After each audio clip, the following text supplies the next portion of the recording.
Dasma Shqiptare 2017 prezanton. Përshëndetje miqtë e mi, shpresoj t'ja kaloni bukur sot. Unë jam një djalë 31 vjeç dhe jetoj prej vitesh në qytet. Këtu kam punën time, shoqërinë dhe gjithë angazhimet e mia. Pjesa tjetër e familjes së nënës sime, përfshirë edhe dajen, kanë shtëpitë e tyre në një fshat që nuk është shumë larg nga qyteti ku unë banoj. Kjo histori që kam vendosur të tregoj sot ka të bëj pikërisht me nusën e dajes sim. Ajo është 42 vjeçe dhe e mahnitshme. Daja im ka ikur në Greqi që në vitin 2020. Kur u nis në atë kohë, tha se do të shkonte vetëm për pak punë, sa të rregullonte ato punë që kishte mbetur e të fitonte disa të ardhura për të bërë një shtëpi. Por vitet kaluan, ai gjeti një punë stabile, u ambientua atje dhe që nga dita që kaloi kufirin nuk është kthyer më asnjëherë në fshat. Kështu që nusja e dajes ka mbetur e vetme në atë shtëpi, duke u kujdesur vetë për gjithçka. Unë nuk kisha ndonjë lidhje të ngushtë e të përditshme me të, por shkoja ndonjëherë në fshat për t'i parë njerëzit e mi dhe marrëdhënia jonë ishte e mirë, me respektin e zakonshëm e të ndërsjellët mes meje dhe saj. Në qytet unë kam një zakon. Çdo pasdite, kur mbaroj punën, e dua të shkëputem pak nga mendimet, marr makinën dhe dal e bëj xhiro nëpër rrugë. Dal pa ndonjë destinacion të caktuar, vetëm të kaloj kohën. Thjesht I jap makinës ngadalë. Një pasdite isha duke vozitur në një nga rrugët kryesore të qytetit. Kishte pak trafik e makinat lëviznin me ngadalësi. Në një moment, krahas makinës sime kaloi një makinë tjetër. Unë e ktheva kokën krejt rastësisht nga dritarja. E në timonin e asaj makine ishte një burr që unë nuk e kisha parë kurrë në jetën time. Por kur pash tek vendi I pasagjerit, aty më duk sikur pash nusën e dajes. Në fillim thash me vete që më ngjasoj dhe isha gabim. Nuk kishte mundësi të ishte ajo. Fshati nuk ishte dhe aq afër dhe ajo nuk vjen shpesh në qytet. Aq më tepër në makinën e një njeriu të panjohur. Por diçka brenda meje më ngacmoi. E ngadalsova pak makinën time, e lash atë makinën të kalonte përpara dhe vendosa t'i ndiqja nga një distancë e sigurt. Po I ndiqja dal ngadal. Ata se kishin mendjen fare dhe nuk e kuptuan asnjë moment që unë isha pas tyre. I ndoqa për disa rrugë më radhë. Makina atyre u larguan nga qendra dhe pas pak minutash unë dal fiks para stacionit të autobuseve që nisen në përfshatra. Unë qëndrova pak larg me makinën time. Dera asaj makine u hap dhe nga aty doli nusja e dajes. Tani isha I një sigurt 100%. Ajo mbylli derën, e përshëndeti atë burrin, e ndërsa I burri nuk doli fare nga makina, vetëm sa përshëndeti nga brenda dhe u nis menjëherë, duke u larguar nga stacioni. Unë sapo pash këtë, I dhash makinës dhe ika në drejtimin tjetër. Nuk doja në asnjë mënyrë që ajo të kthente kokën e të më shihte aty e të kuptonte që unë e kisha parë. Ajo ditë më la me një pikë pyetje të madhe. Kur u ktheva në shtëpinë time atë mbrëmje, Nuk po e hiqja dot nga mendja atë skenë. Nuk e dija çfarë të mendoja.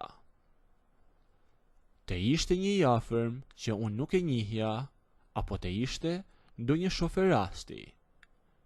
Fytyrën e atij burrit e kisha fiksuar shumë mirë. Nuk ishte një njeri i familjes sonë. E nuk ishte as i afërm nga ana e njerëzve të saj, sepse fshatin dhe rrethin e tyre i njoh të gjithin. Ishte një njeri krejtësisht i panjohur për mua. Ditët kalonin dhe unë vazhdoja ta mendoja këtë gjë. Kurioziteti po me gërryente nga brenda. Një natë, teksa isha në dhomën time, më erdhi një mendim. Hapa Facebookun, kërkova profilin e nusës së dajës, sepse ajo kishte një profil të thjeshtë, por lista e saj e shokëve ishte hapur. Fillova ta kontrolloja atë listë një nga një. Eca poshtë me poshtë tek lista, duke parë vetëm fotot e shokëve të saj. E pas disa minutash kërkimi, syt më ndalen tek një foto. Ishte pikërisht ai burri që kisha parë në timon atë pasdite. Emri i tij ishte Blerim. E shikova për të parë, mos gjeja ndonjë lidhje tjetër, por asgjë. Ishte thjesht një burr pa asnjë lidhje me ne dhe pa asnjë lidhje me atë fshatin ku banonte nusja e dajës. Kjo gjë më futi në mendime edhe më shumë. Vendosa që nuk mund ta lija me kaq. Të nesërmen vendosa të shkoja vetë në fshat, në shtëpinë e dajës. Doja ta shihja, të flisja me të dhe doja patjetër t'ja përmendja këtë gjë, megjithse e dija që ishte një situatë me shumë siklet. Mora makinën dhe u nisa.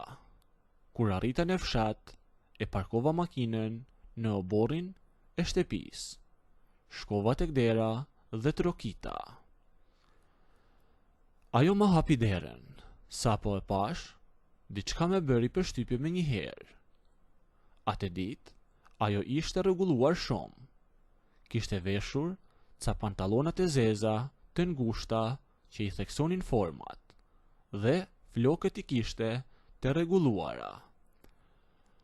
U përshëndetem, e pyeta si ishte, e ajo me ftoi brenda. U ulëm në sallon, ajo shkoi në kuzhinë, me përgatiti një ëmbëlsirë të vogël dhe u kthye. E la ëmbëlsiren mbi tavolinën time aty përpara, e ul në karrigen përballë meje. Këmbyem disa fjalë të zakonshme, derisa ajo më tha: "Unë do të iki pak deri në qytet me autobus, por ti rri, nuk e pse iken. Unë nuk vonohem shumë. Për një 2 apo 3 orë kthehem prap këtu." Sapo ajo përmendi qytetin dhe autobusin, unë e pash që kjo ishte koha e duhur. "Pse do të shkosh me autobus?" i thash unë me qetësi. E ajo më pa e habitur. "Po me çfarë të shkoj tjetër?" më tha ajo. Unë hëngra dhe një copë ëmbëlsirë dhe ja ktheva direkt. "Pse nuk i thua Blerimit të vi deri në fshat e të marrë?" Në atë moment, çdo gjë në fytyrën e saj ndryshoi. E pash qartë që u step, e syt i mbeten tek unë. "Nga e di ti për Blerimin," më tha ajo. E zëri i saj ishte krejt ndryshe tani. Nuk ishte më i qetë si më parë, sepse kur erdha, e gjeta të gëzuar, sepse ishte duke dalë për në qytet, por tashmë çdo gjë ndryshoi. Tani unë e dija vetëm emrin e tij dhe faktin që i kisha parë një herë të vetme në makinë. Nuk kisha asnjë informacion tjetër, por bëra sikur kisha zbuluar kush e di se çfarë. "I di të gjitha," i thash unë, duke e parë drejt në sy. Ajo nuk po me hiqte syt. "Shiko," tha, "se nuk e bër mirë që po merresh me punët e mia," më tha ajo dhe fjalët i nxirrte me inat.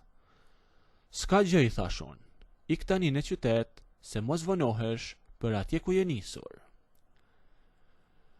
Ajo ngrit me një hen nga karrigja. Jo, më tha, kjo nuk është lojë, dhe me që e hapë këtë temë, nuk më shkohet me fare në qytet. Ajo la salonin dhe eci shpejt e shpejt drejt derës së shtëpisë. Ku po shkon, e pyeta unë. Po mbyll, tha, derën me çelës, se mos vjen dokush nga komshinjt ose nga njerëzit e fshatit e na dëgjon për çfarë jemi duke folur, sepse sot e kam ndërmend ta marr vesh me detaje se ku e di ti për blerimin. Dëgjova zërin e Chelsit dhe kuptova që e mbylli derën me çelës, e ajo u kthye përsëri në sallon. Këtë herë nuk u ul aty ku ishte, por erdhi e ul fiks përballë meje. Mos u merakos, i thash, unë thjesht e pyeta, nuk e kam ndërmend të flas me askën për atë gjë. Ajo u mbështet pak përpara dhe më tha: "A je tip që i mban sekretet?" Me pyeti. "Sigurisht," ju përgjigja unë. "Nuk jam i çmendur të flas me askën këto gjëra dhe i mbaj sekretet me mirë sa askush tjetër." "E po ta shohim," më tha ajo. Dhe me njëherë pas këtyre fjalëve, ajo u ngrit nga karrigja përballë, erdhi tek unë dhe më puthi me njëherë në buzë. Unë isha akoma i habitur, nuk fola asnjë fjalë e nuk bëra asnjë lëvizje. Ajo largoi pak kokën dhe më pyeti: "Po këtë sekret, a do t'ja thua shkujt?" Unë mbeta përsëri në heshtje, isha bllokuar, e ajo nuk priti për përgjigjen time. U ofrua sërish e me puthi në gush. "Po këtë, a do t'ja tregosh kujt?" Me pyeti prap. Unë përsëri nuk fola, e ajo filloi të me puthte tek qafa pa u ndalur. Nëse doni të ndëgjoni historinë deri në fund, bëjini videon like, a nëse nuk doni, abonohuni ose bëjni subscribe.